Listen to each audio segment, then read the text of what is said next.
we ready to go, Mark? Yeah, we're good to go. Yep, we're good to go. Thank you. All right, thanks. I just want to welcome everybody to the March meeting of the West Central Wisconsin Rail Coalition. We appreciate you being with us. We'll do everything we can to be done by 9 o'clock this morning. And this is being recorded, and we will be posting this on our website later on if you want to look at it again later, if you missed part of it. And I'll mention in a minute that you can also look back at previous meetings.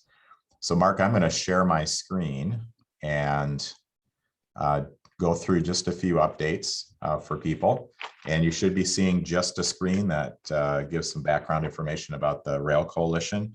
So if you haven't joined us before, we're the West Central Wisconsin Rail Coalition. Here's our contact information. We do have a website to westwisconsinrail.org.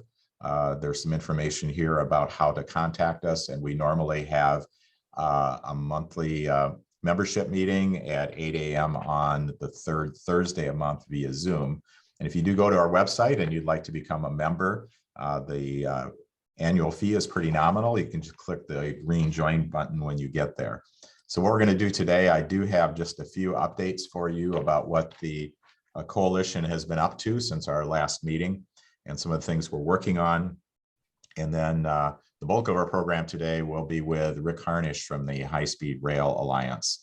And we'll talk about the upcoming federal funding programs and what's going on with that. So this is just a screenshot from our website. You can go there and get access to our YouTube channel where we have past meetings of the coalition posted if you're interested in that. We've been around since about 1999, and our mission is to provide leadership and coordination to develop passenger rail service through our part of Wisconsin as a regional strategy for a balanced transportation system. We're governed by a board of directors that's elected to 3-year terms. This is a current list of our directors, and our officers are elected by our directors. I am currently serving as the chair of the group. I'm Scott Rogers, and then Jack Hubleib from Chippewa County is our vice chair, and Mark Quam is our secretary treasurer. We are also affiliated with the Momentum West regional economic development organization who helped get us started many years ago. When we talk about West Central Wisconsin, this is really the region we're talking about, primarily the corridor from Eau Claire and Chippewa counties west through Dunn and on to the Hudson River Falls area through Baldwin. And among our goals is to see passenger rail service in our area and to see some of the plans that are in state plans in Minnesota and Wisconsin implemented. We were identified in the Minnesota Rail Plan, as you can see here, the Wisconsin State Rail Plan as a future connection. One of the things we're watching is that we do expect a draft update of the Wisconsin State Rail Plan in the near future, which we'll certainly pay attention to and comment on. We also know that Amtrak has released something called its Amtrak Connects Us plan, which envisions routes that they think might make sense for passenger rail expansion in our country. And as you can see, if you go to a page they have on a close-up of the Chicago to Milwaukee to Twin Cities, they show future service through our region as well. And then the Federal Railroad Administration recently, last fall, came out with its long-term Midwest Regional Rail Plan network, which envisions what they call core express service eventually from Chicago to Milwaukee, Madison onto the Twin Cities, which we would certainly like to be part of that.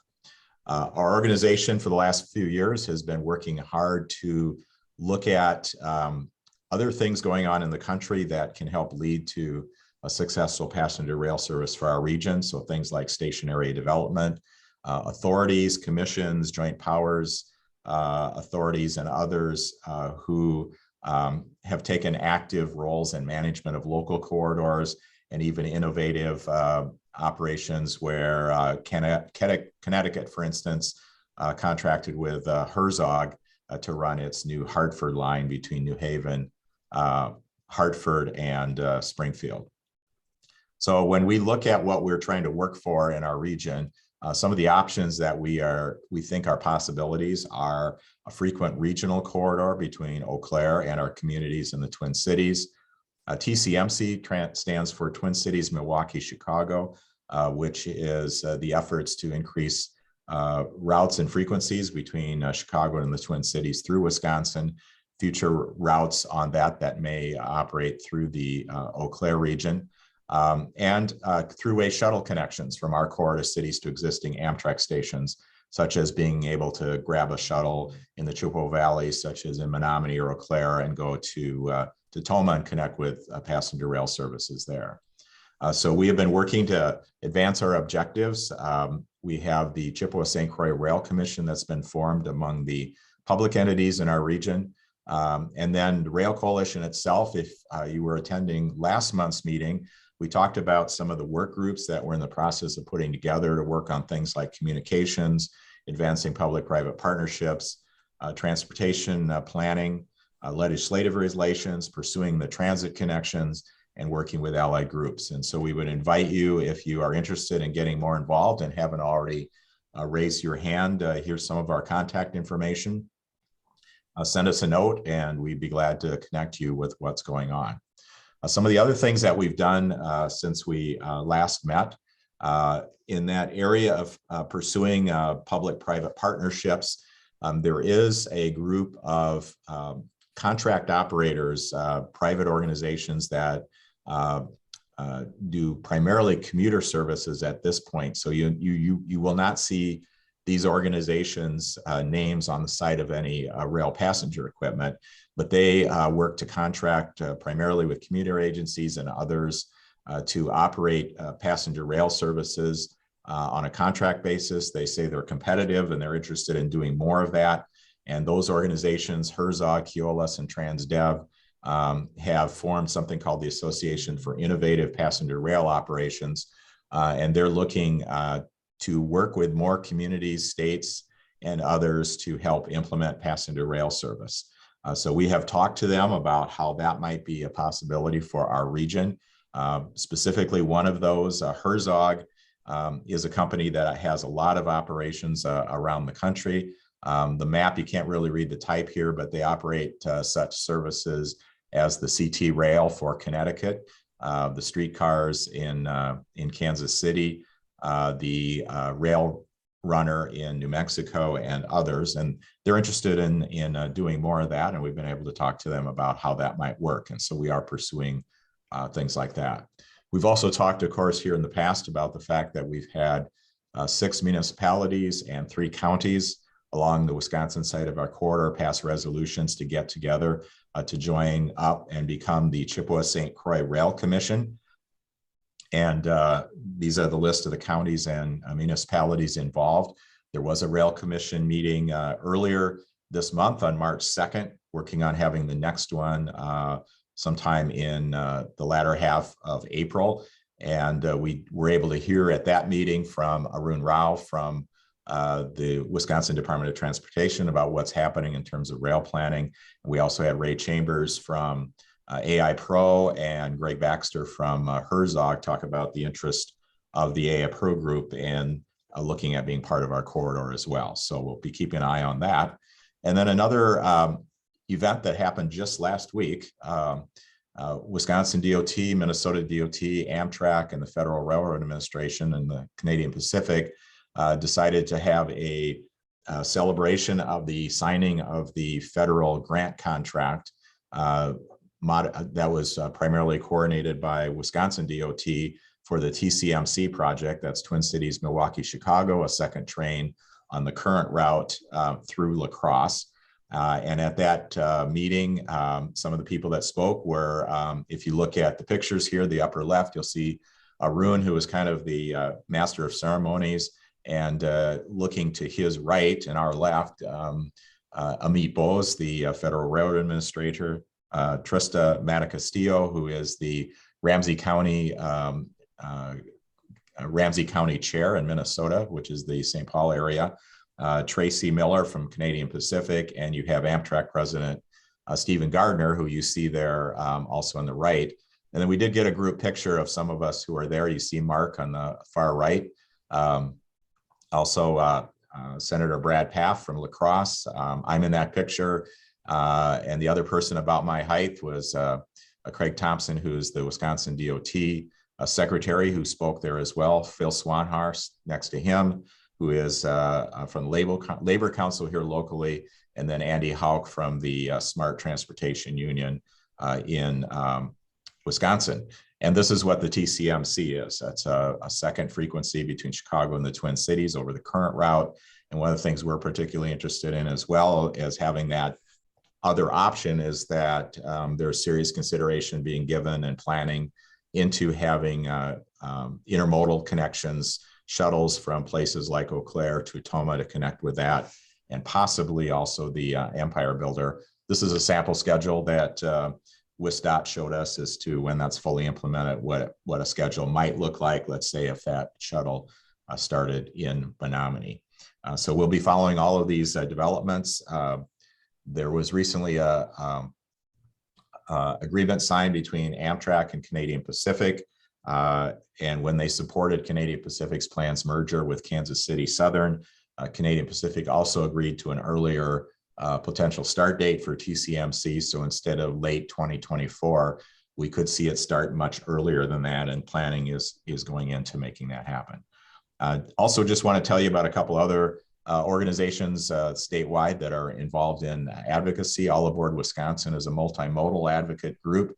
They had a legislative day in Madison last week, and I had a chance to speak to them via Zoom about what we're doing, as well as my role in the Midwest Interstate Passenger Rail Commission. Mark Quam was there as well, and Chris Ott from High Speed Rail Alliance, who's I know on the call today and works with Rick Harnish, was also one of the speakers there. And then the Wisconsin Association of Railroad Passengers is active in the state. They have a couple meetings a year, and their next meeting happens to be in Green Bay coming up on March 26th. And I did want to let you know about that if you're interested in it. And I'm going to, they're going to have Arun Rao from WSDOT, Derek James from Amtrak, the mayors of Appleton and Green Bay. And I'm going to put in the chat, if you are interested in that, the links if you want to go to that. So the first link you'll see in the chat is to register for the in-person meeting if you're interested. The second link is if you want to join via Zoom, if you don't want to go directly to Green Bay that day. So the other thing that's happening, and it's what we'll get into today, this is a chart from the Federal Railroad Administration about the funding that's been approved through the bipartisan infrastructure law. It's 5 years worth of funding, and we did finally just within the last week had the fiscal year 22 federal appropriations approved. And just to give you a perspective, this is a chart that they have that shows all of the funding for FRA passenger rail projects going back more than 10 years to fiscal 2009. You know that there was a bump that year, but this gives you an idea of the scale of these next 5 years and what's been given as far as advanced appropriations and authorizations. Just one other activity we've been involved in.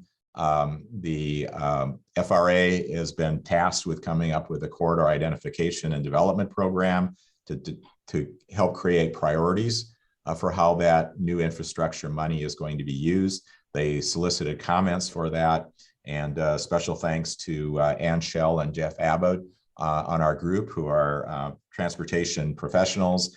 They helped us put together some comments to submit to that, and we did get them in last week. So just here's our information again, if you want to stay in touch with us.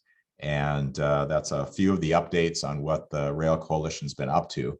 We do want to move on to our presentation today, and then we'll be glad to take some questions after Rick fills us in. So if you have any questions about what the Rail Coalition is up to, or things we can discuss when I turn things over to Rick. So it's my pleasure this morning to turn the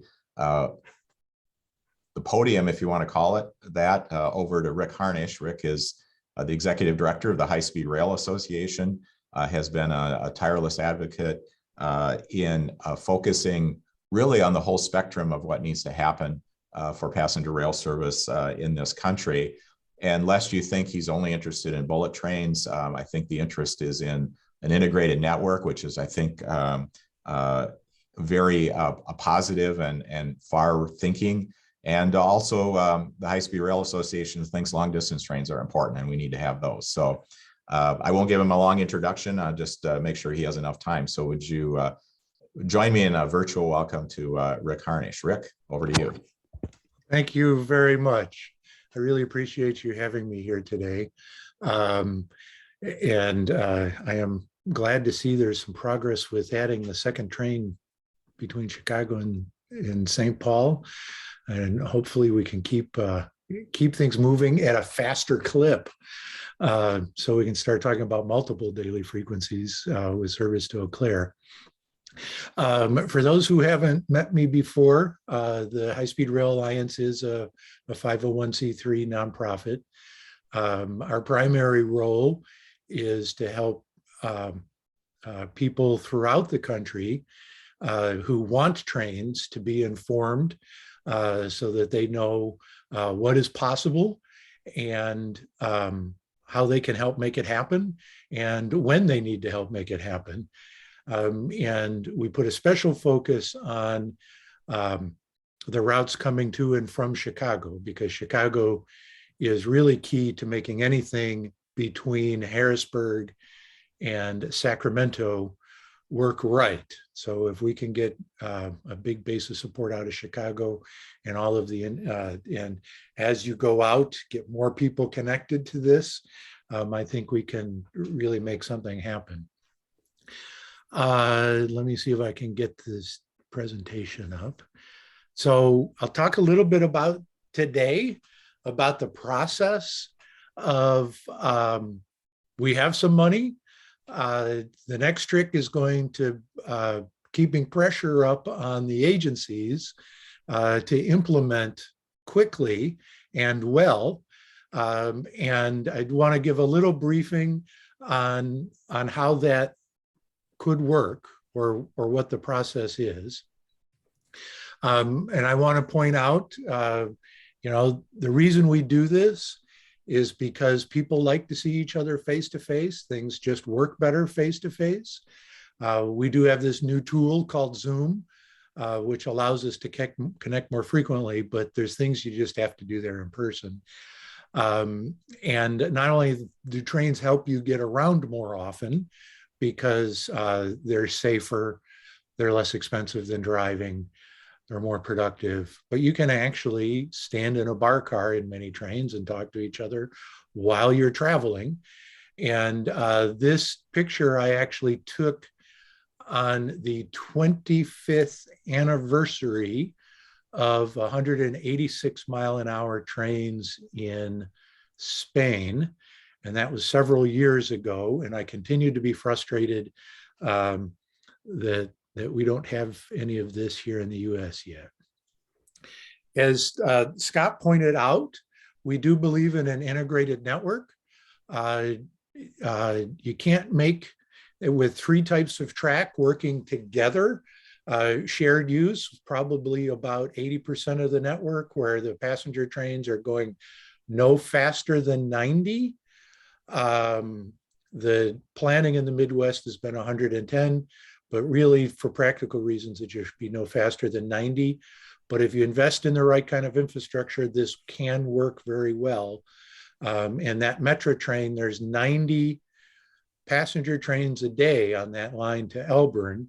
And it's one of the busiest freight lines in the country. And, you know, they complain about each other, but it works. And that's because the track is built to make it work. Regional lines, where you take a line and you make it primarily for passengers as opposed to primarily for freight. And the Northeast Corridor is a fine example of a regional line in the US. And it still does have freight on it, but it's focused on passenger trains.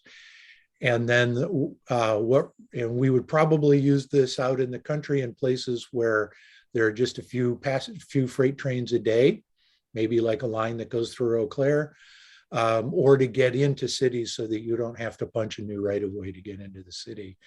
But what really brings the juice is new high-speed lines where you're going at least 200 miles an hour. And, the thing is, if you do all of this right, a short section of 200 miles of high-speed line can impact multiple states and regions if you do the network connections right. But that means we have to get states, regions, and the feds to think in network plans instead of what I think has been a very damaging framework of short distance corridors that we've been focused on for decades in this country. So the key is to have a big plan so you understand how these work together, so that you can figure out which pieces you can do at what times based on what kind of money you have or think you can get. So Congress did pass an infrastructure bill that provided a significant amount of funding for railroad infrastructure. But this is of let's call it a 7 or 8 step process. This is step number 3. So there's another 4 steps that you have to go through to actually have trains running. And I'm going to go through those steps in a minute. But so now the fun work begins. It's just as hard, but we know that we can win because there is money, right? But if it's going to work the way the program is structured, the states have to really get aggressive. And you've really got to figure out how to get Madison really involved in saying, we're going to make this happen. And I know there's been some challenges with that in the past. I've got some ideas on how you make that work. And also the other point is that 66 billion was just once. Congress can spend money on passenger trains every year if it chooses. So there's more to go get, and we need to keep working on that. And then, the thing with the reauthorization, so Congress updates its policies every 5 to 10 years, not on a regular schedule, allegedly on a 5-year schedule. And it takes about 5 years to set the stage for the next changes in policy. So it's time to start working on that now, unfortunately, even though the last bill just passed a couple of months ago. So to understand the steps of this process, I'm borrowing an analogy that I actually was taught in bicycle advocacy training in Madison, at the University in Madison, way back in the 90s. And it has to do with fishing. So the goal with fishing is to put food on the plate and sit down with family and friends and eat a meal. And if you think about each step in the process of getting to running trains, you can look at a different step of fishing along the way. So as I said, we've got 3 steps that are complete. There are 7. So I'll talk about the first 3 and where we are with that, and then I'll talk about the next 4 later. So the first step is you have to have a debate over whether or not you're going to stock the lakes with fish. And that's the process of Congress arguing over the bill. So that has already happened. Then there's the authorization, and that's a law that says we're going to have fish in these lakes, and we're going to allow you to spend this much money on these kinds of fish, right? So that frequently runs as a separate bill, or on the highways since 1956, they've always done the appropriation and the authorization together. In other programs, they're separate. And then the appropriation was where you actually say, we are going to spend this money on fish. So and that's typically called the budget bill. So those 3 steps are done. And I kind of went through this already, but a little bit more detail. So the authorization is you've decided to put fish in the lakes, which lakes, what kind of fish, who can get a license, and roughly how much. Roughly how much should we spend? We're not agreeing to spend yet. And then the appropriation is how much are we going to spend? Where's that money going to come from? And how long do the people who are in charge of the money have to decide how to spend it. This bill had two things in it. It had an authorization for 5 years at certain spending levels for 5 years. And it also had a one-time appropriation of the 66 billion that can be spent over 5 years. So you've got those two things together. There are a couple important policy changes. One is that the Federal Railroad Administration needs to create a policy around how it's going to allocate the money that it has and create a pipeline of projects. As Scott mentioned, they're currently in the process of taking comments and writing those rules. The next step will be that the draft rule will go out for public comment. And then shortly after that, they'll adopt it. And they started actually working on this in September, not officially, obviously, but they knew it was coming, and it's a short timeline. So it's already in process, and you can kind of get by reading their questions an idea of where they're headed. What I would like to see them do is create a national context with just like we've got I-80 that goes from New York to Oakland, or maybe actually even San Francisco. Let's talk about long corridors that use different types of track in different places, and different types of trains use the track in different ways in different places, and some going the whole way, some not, etc. But I think there's a couple of key pillar corridors that really need to exist in order to start thinking about how we make this work.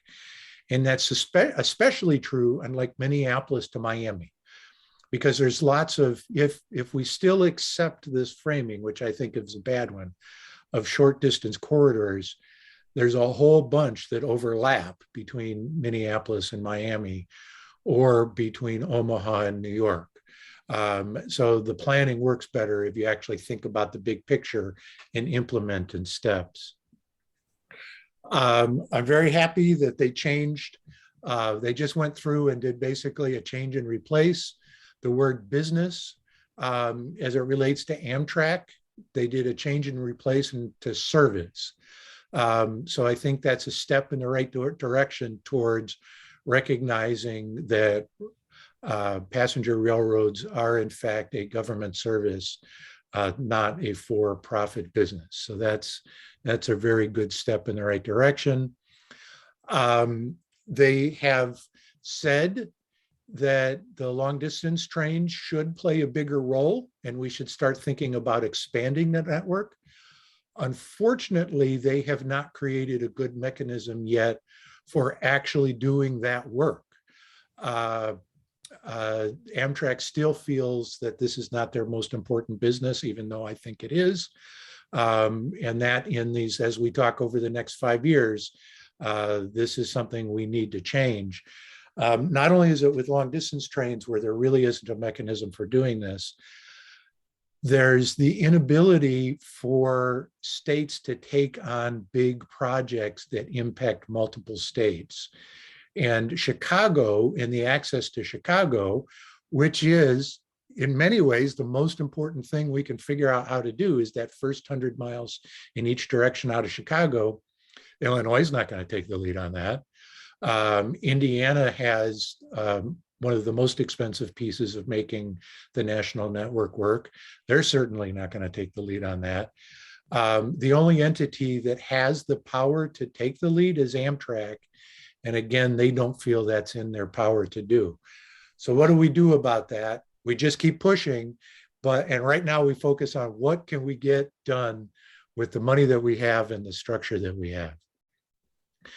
I'm certain I recognize most of your names, so I know you've probably seen this list oftentimes, the core point being there's lots of different ways that states can spend money on passenger trains. This isn't all. There are ways you can use highway money to build railroad infrastructure. But again, this whole process is driven by the states. So there needs to be a strong focus on building a statewide consensus in Madison. So this is, I talked about, this is where the fun work begins. The next 4 steps are the states or other entities, and there are many entities that can apply. So for example, on the long distance trains, I don't think anybody else is thinking this way yet, but what if the BNSF recognized that if they could make the Empire Builder a half hour faster and get it up to 95% on time, they could also run a few more stack trains. And so they took the lead on creating a master plan for St. Paul to Seattle and Portland. And then not only that, they worked cooperatively with the CP or the Union Pacific to create a plan for St. Paul to Chicago. That's an entity that can take the lead on a multi-state. Amtrak still operates the trains, but you have to have an entity that's taking the lead. But so somebody has to make an application to the feds to actually get the money. Then when the feds say, the FRA says, yes, you can spend this money, that's called the obligation. That's like catching the fish. This process right now with the corridor identification process, that's the determining how the applications are put in. Obligation is, yes, you can spend this money. Construction is you actually build it and then you go get reimbursed from the FRA after you've built it. And then the most important step is completion and running the trains on time. And that's when the family and friends come over to eat and you have this wonderful fish dinner. So we have demonstrated in Illinois multiple times that you can get to the obligation and not get to construction. And we have that problem with a federally funded project to go to Moline, where we've had money for that for 10 years and it isn't in construction yet. And it also has taken too long to do a lot of this stuff that's in process. So it's really less fun to work on how you get the agencies to actually implement, but it's an absolutely critical part of making this work. I would like to see a big priority put on multiple daily departures. Given the amount of time and effort and expense it takes to add service, I think we need to accept the fact that there are very few opportunities to do things inexpensively and quickly. So let's make the service very useful to people up front. I think the barest minimum of service to be useful is 5 trains a day. That's a business focused train in the morning, a leisure focused train in the morning, lunchtime, early afternoon, after dinner, or late afternoon and after dinner. I like the schedule that they've got on the San Joaquin corridor, which is, the Central Valley is very much like the Midwest. And they have a train basically every 2 hours. And they've got a couple of missing slots, but they have plans for putting those slots in. So there's a train every 2 hours.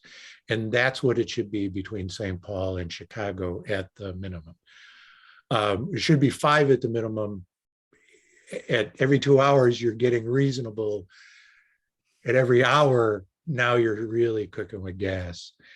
Again, something that there isn't really a structure to do, but we need to figure out as a country how to make it happen. We need to create a true pipeline of rolling stock orders so that the industry will invest in trains that meet the newest safety standards. And they have not been willing to do this yet. And the newer safety standards are safer than the old safety standards that were based on the train surviving as opposed to the people surviving. They're lighter, less expensive to construct, and less expensive to operate.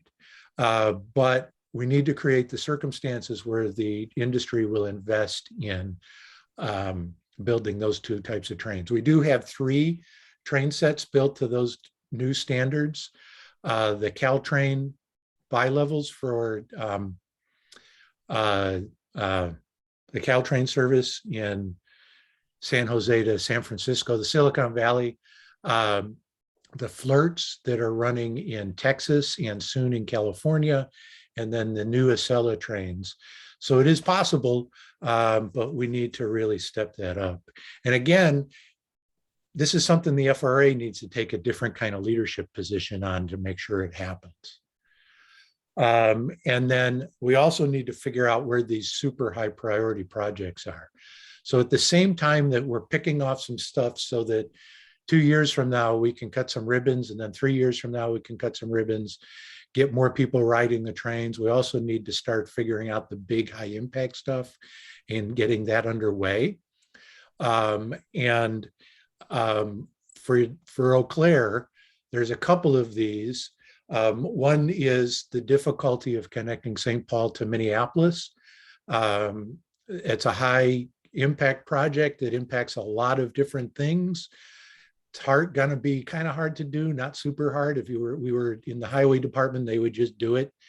And then the other is Milwaukee to Chicago, and figuring out how to get some time out of that schedule and getting the service up to hourly at minimum.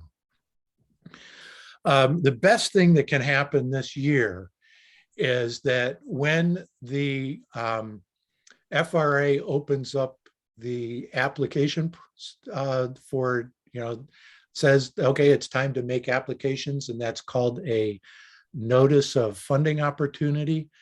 The best thing that could happen is different agencies, not working together, but all at the same time, put in applications for $132 billion worth of projects going after 66 billion, because then for the next appropriation, we can go to Congress and say, look, this program's too small. So hopefully something like that will happen. And then I wanted to show you this new way of talking about a state plan for Wisconsin. So when you think about the current state plan, which is currently being updated, it's got pretty much, in terms of lines on the map, it's got pretty much everything that's needed. And Scott, Rochester's in, Scott, can you correct me? Is Rochester in either Minnesota's or Wisconsin? Rochester is in Minnesota. I know it's in the state, but is it in one of their rail plans to go across? Right now, Rochester is not in the, I don't know where it is in the Minnesota rail plan. It didn't end up in the FRA plan either. Okay. They don't have any right of way between Rochester and Minneapolis right now. So that's one of the challenges. Yes, they do. There's a highway that's pretty straight. Oh, right. Good point. But if you built this as a connecting network so that you could easily take a bus from Rice Lake to Eau Claire and catch the train every 2 hours. And again, they're doing this in the Central Valley in California, maybe not every 2 hours, maybe 5 or 6 times a day. And Rhinelander, gets a bus. They don't have connections right now. This is how you could talk about this becomes a state program, not a program for a few big cities. And let's start building a statewide coalition around a plan like this, including Janesville. And then, since it's going to be difficult to punch a new right-of-way from Milwaukee to Chicago so that you could run super high frequency service well, let's start thinking about running trains in different paths between Madison and Milwaukee to get to Chicago so that you can have really high frequency service, and also stop in different places that aren't on the map. So this is our idea. I think it's time for, let's create the concept of a state coalition, but then there are subgroups of that state coalition that are focused on getting what's called a service development plan. underway so that you break it off into manageable pieces, but recognizing that the trains are going to be using different pieces. So a couple that make sense right away, of course, Eau Claire to St. Paul, Green Bay to Milwaukee, Madison to Milwaukee, Madison to St. Paul via Eau Claire, Madison to Chicago, and let's split these up in different ways again, so that different people are focused on different pieces, and IDOT is the coordinator to keep the stuff moving, not IDOT, WISDOT. That's hopefully a helpful overview.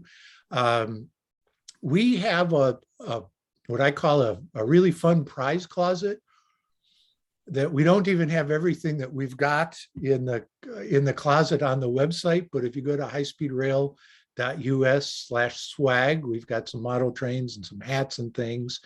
And watch out for a tweet or multiple tweets, because we've got a few old style hats and one-offs on train models and things that maybe. But the core point is we need to grow our membership dramatically if we're going to help get people around the country putting these applications in. So hopefully that was helpful to you guys. I'd be happy to have any discussion. All right, let's have some questions. If you have any questions for Rick, you can put them in the chat and I'll ask them, or if you would really like to speak up, we can have you, I think, raise your hand. I have a High Speed Rail Alliance face mask, and I probably can still use that this next month because I am taking a train trip to New Orleans in about a week, and we still have to use masks at least for another month on public transportation, I understand. So, and I am not going to say that they're not coming back in the fall. So feel free to ask any questions. Rick, one of the guests you had on, one thing, if you're a member of High Speed Rail Alliance or you just follow them, they pretty regularly do brown bag lunches, they call them, usually on Fridays, and you bring in some interesting speakers. So you might want to pay attention to that. I didn't advertise any coming up. Do you have any that are scheduled right now? We do next Friday, March 25th, and it's Mike Schlichting, and he's going to be talking about connecting trains to airports. Oh, very interesting.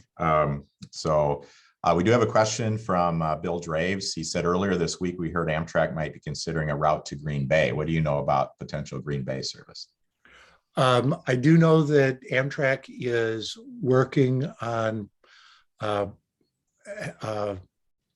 supporting an agency that will make an application for service to Green Bay.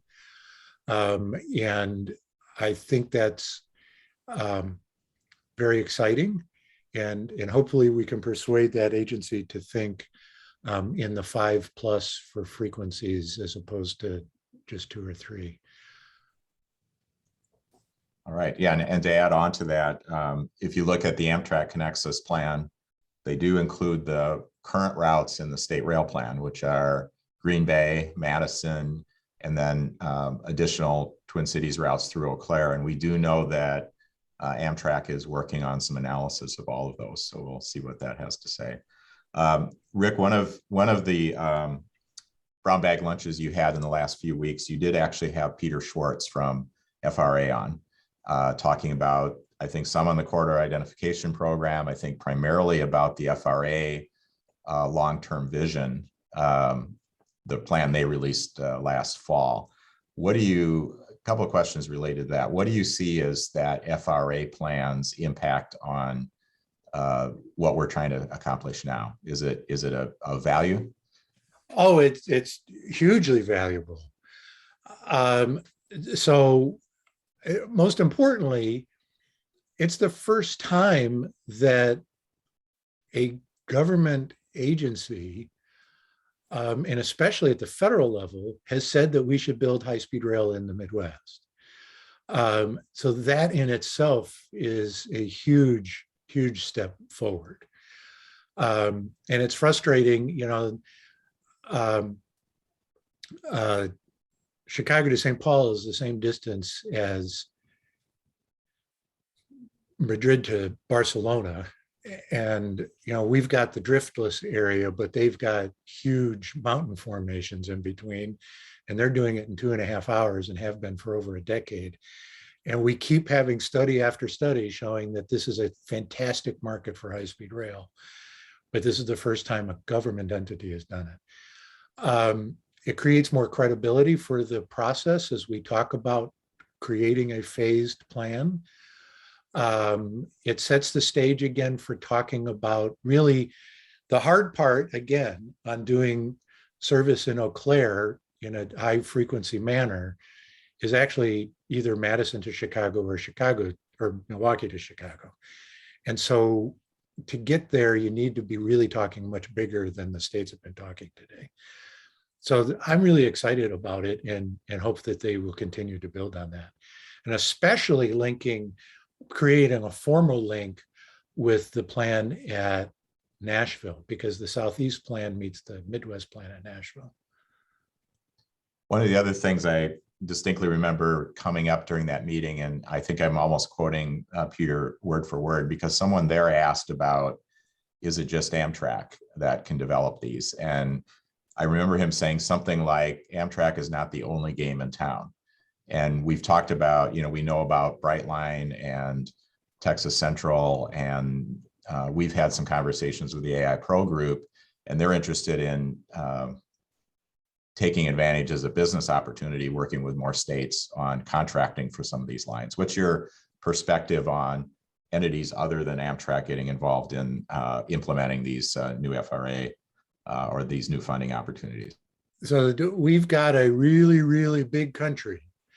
And we need to ramp this thing up very quickly.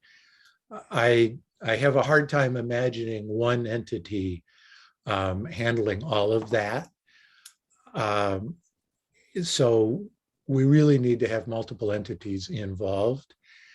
We also need to strengthen Amtrak because there are multiple things in this country that you can only do with a federally owned railroad. Not only, but the south of the lake reroute is one of those examples where you need a national entity that's chartered as a railroad in order to do it correctly.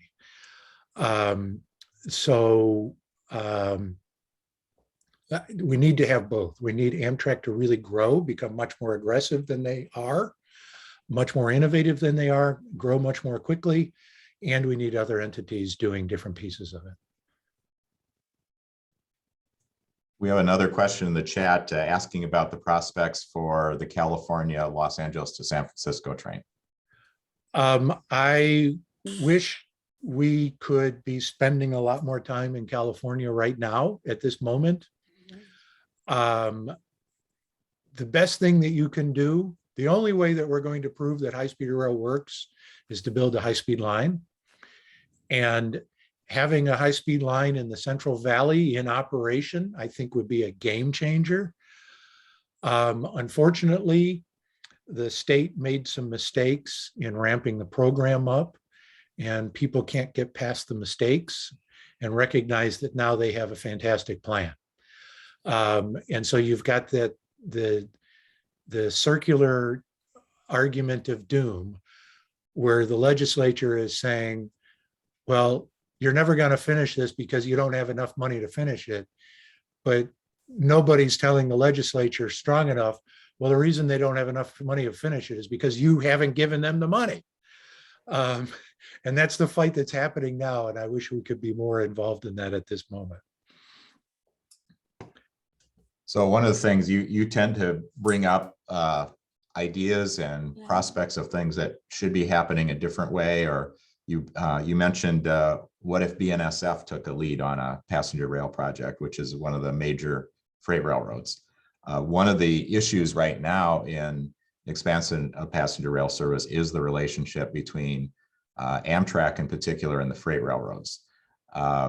And we have the TCMC that's going forward with cooperation with Canadian Pacific, but we have a proposed expansion in the south between Baton Rouge I'm sorry, between Mobile and New Orleans, where it's very contentious between Amtrak and the freight railroads. What's your perspective on, and you've spoken on this before, but your perspective on, particularly on the shared routes, the relationship between the passenger rail operator and the freight railroad, and how should that work? So imagine if Ford Motor Company was constantly fighting with its engine block supplier because the engine block supplier was forced to give Ford a sweetheart deal in 1971. And the circumstances of that deal have changed, and the goals have changed, and yet they're constantly in court battling over a deal that was made in 1971. I wouldn't want to buy that car. I think it's time to go back to that deal and come up with a new deal that works for everybody. And it might not be a one size fits all. You know, the CP might want a different approach than BNSF, and they might want a different approach than UP. That's fine. The key is, what does it take to run 5 trains a day at an average speed of 60 miles an hour or above at 95% on time? What's it going to cost to make that work right? And where are we going to find that money and do a good deal to make it work? So for those that don't have the deep sense of history, what is the 1971 deal you're talking about? So I'm trying to do the short version that's standard or my opinion. So basically, the railroad industry was going out of business in the late 60s. And they were slowly cutting costs, cutting parts of the network. So, but it's a capital intensive business. So they had got to the point that they were in a death spiral. And they persuaded Congress that the biggest problem was the passenger trains. And so if they could get rid of the passenger trains, the world would be a much better place. And so Congress said, and we gave the railroad special privileges on acquiring land. And one of the deals made was you had to run passenger trains. So Congress said, well, you don't have to run passenger trains under your own account anymore if you pay money into creating Amtrak. And if you allow Amtrak to operate on your tracks at incremental costs. And right there, incremental costs is the problem, because what ends up happening is Amtrak wants the best service for the lowest price. And I can't prove it, but it seems like Amtrak is paying 1/10 of what the freight customers are paying.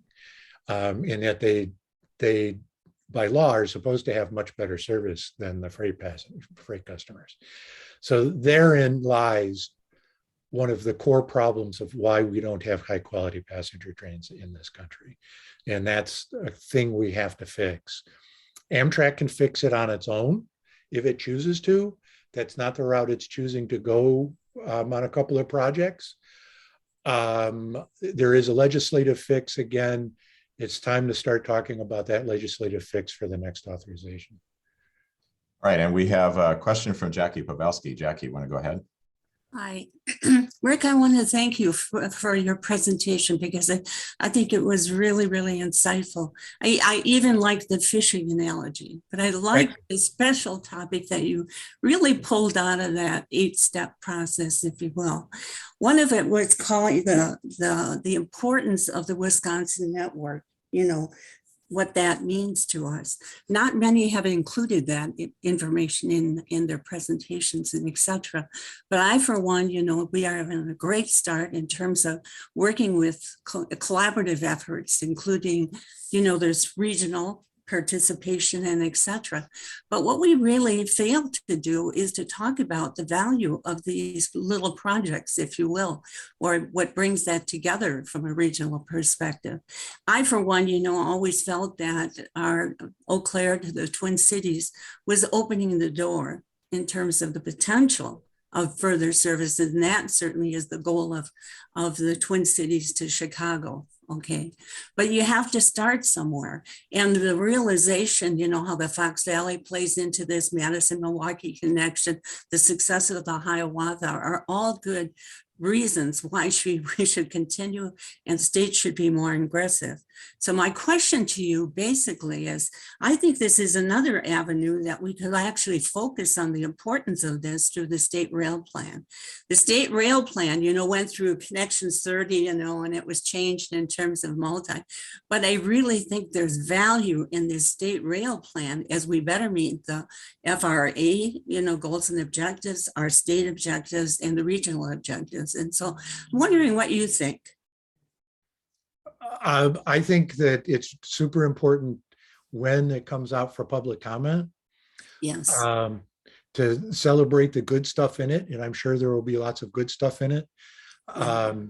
Find some way that you can persuade them to make it a little bit better. I don't know what it is. I haven't seen the draft, right?